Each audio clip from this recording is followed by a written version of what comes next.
Bonjour à tous et à toutes, ici Kurohano, et bienvenue dans ce troisième épisode de mes tutos C++.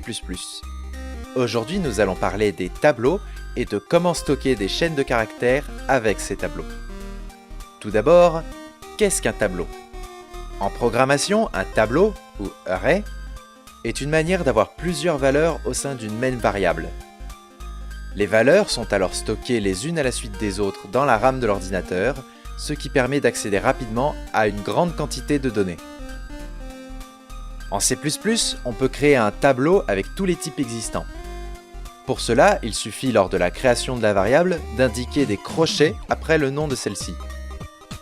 Il vous faudra également définir une taille entre ces crochets pour définir le nombre de valeurs stockées dans la variable, ou si vous voulez vraiment pas le faire, vous pouvez remplir le tableau du nombre de valeurs que vous voulez en renseignant chaque valeur, en les séparant par des virgules et en les entourant d'accolades. Et le tableau créé fera la même taille que le nombre de valeurs renseignées. Au moment de la création, vous pouvez également choisir d'assigner la même valeur dans toutes les cases du tableau en mettant une seule valeur entre accolades. Mais ça ne marche qu'à la création de la variable. Pour accéder à une valeur en particulier, il vous faudra donner le nom de la variable et entre crochets l'indice de la valeur à accéder, ou sa position si vous préférez. Il faut faire attention cependant. En programmation, les tableaux commencent à l'indice 0, donc si vous voulez par exemple la 8e valeur du tableau, son indice sera 7 et non 8. Ça, c'était pour les tableaux en général. Maintenant, on va aborder le cas particulier des chaînes de caractères. Un tableau de char, quoi.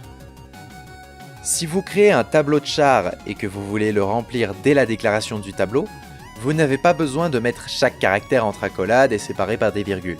Non, vous pouvez simplement écrire votre chaîne de caractères entre guillemets doubles.